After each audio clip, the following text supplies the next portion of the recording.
Nō reira kei ngā amo tītoko o te ao Māori tēnā koutou katoa. Neke atu i te whitu te kautau, te rōpū wāhine Māori toko i te ora e tū ana, hei toka tū moana mo te hauara o te hapori me ngā whānau Māori.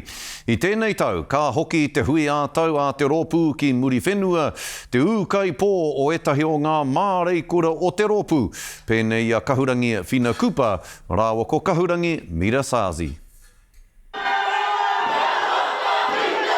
Runanga mai ana ngā wahine Māori toko i te ora. Ki te rangi a niwa nei i te hiku o te ika muri whenua. Ia tau, haere mai te waka o Tainui, maha ngā rōpū i roto i te waka o Tainui, ahua rua takau mā whitu pēr ngā rōpū i nānei. Ia tau, ka whai atu i te kaupapa. Mena ko hoki ki te wā ia whina. Nā rātu i kōkiri e pēhe ana te tū o te wāhine ki mua i te iwi. Heke mai heke o ta tūho kia haupi nai nei, o e tēnei ko te kaho o tātou te iwi Māori ko ngā wāhine nei.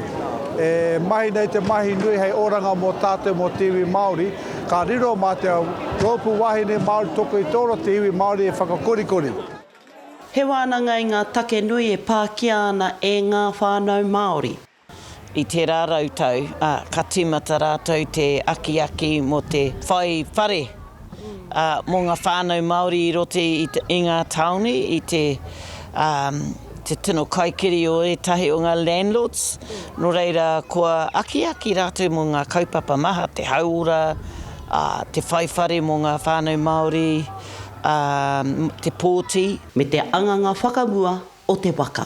Me koutou e tūana mo te pōtitanga mō ngā kaunihira. Kēnā koutou. Ka mai te wehi.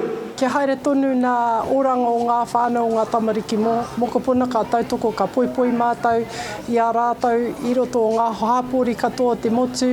Aha koa no hea, aha koa no wai.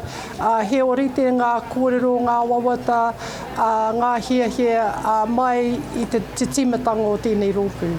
Tōna warurau tāngata i rehita i te rā tuatahi, kua runanga mai ngā peka o te motu.